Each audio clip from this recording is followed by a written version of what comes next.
So yes, we're going to talk about discipline versus regret. The pain that gives life versus the pain that can take it away from us. Jim Rohn said this amazing quote. Says, in life we will go through two types of pain, discipline and regret. Regret weighs tons, but discipline only weighs ounces. How many of you guys could go back in time would change something? Change a few things. Could be with that loved one that you lost. I know my dad, my dad, I think about that all the time. I could go back and say this to him, say that to him. Could have been that extra effort you put in the game or a boxing match. Could have been that time I wish I ducked.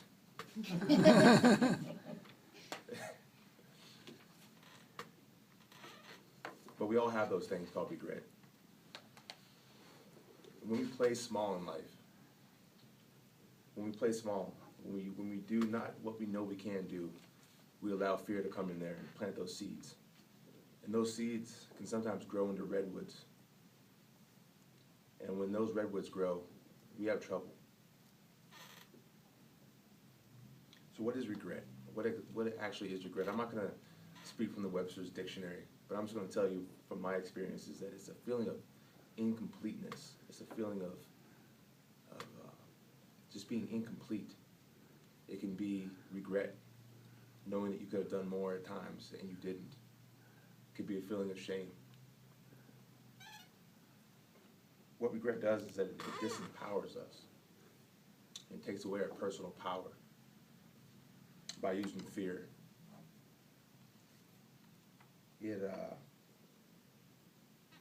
It can lead to despair as well, just feeling like, hey, I'm not good enough. Just can't be more than I would like to be. Lucille Ball, she said that I'd rather regret the things that I've done than the things that I haven't done. So I think there's two kinds of regret. There's the kind of regret from something, a choice you made in the past. You're like, oh man, why did I do that? But then there's that kind of regret that happens from things we never did. The choices that we never made.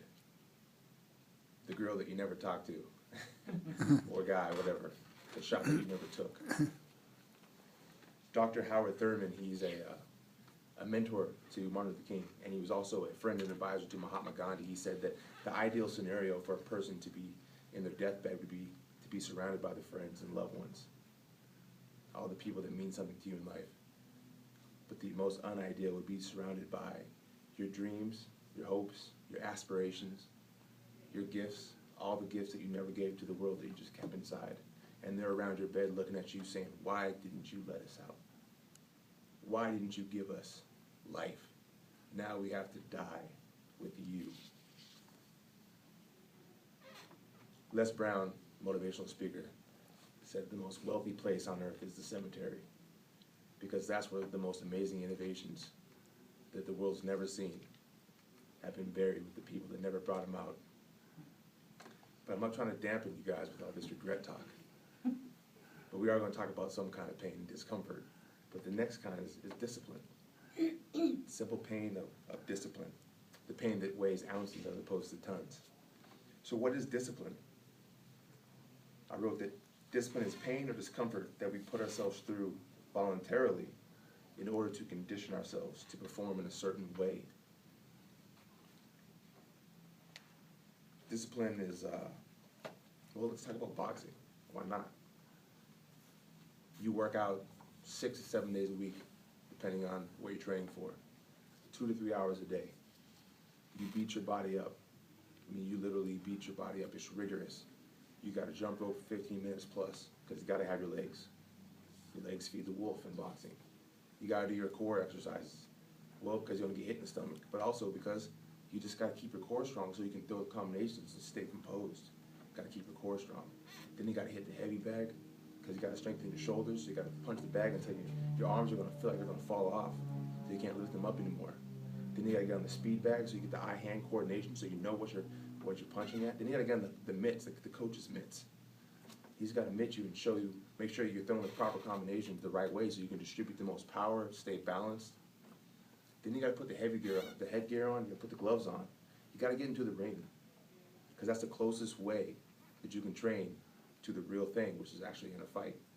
Because once you're in a fight, you don't really think too much. It's just instincts, it's just reactions. And your instincts are based on how you train.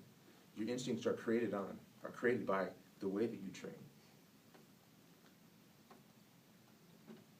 I read once that our thoughts create our habits. Our habits create our character, and our character creates our destiny. So in order to create a new destiny, we have to create a new habit, and that's where discipline comes in. You can choose to be a victim, or you can choose to have power. You can't choose both.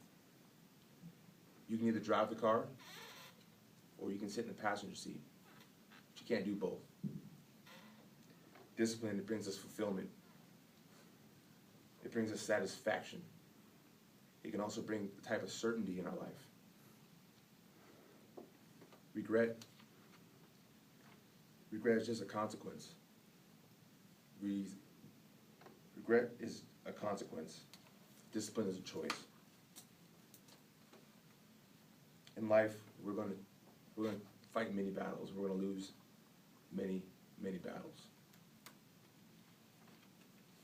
But discipline is the only factor that can cause us to win or lose the war. And ultimately, we're not here to lose the battle, or to win or lose the battle. We're here to win the war. We're here to live a life that's powerful and that reflects who we are as people. James Tonkian, motivational speaker, said, "The difference between a bold genius and a madman is that a madman does the same actions every day, over and over and over, for an unknown destiny. But a bold genius does the same actions every day, over and over, for a known destiny." So I'm going to finish in a scripture that a prophet said long, long ago. He said, "Better to fall on the rock and be broken into pieces than have that rock fall on you and be utterly crushed."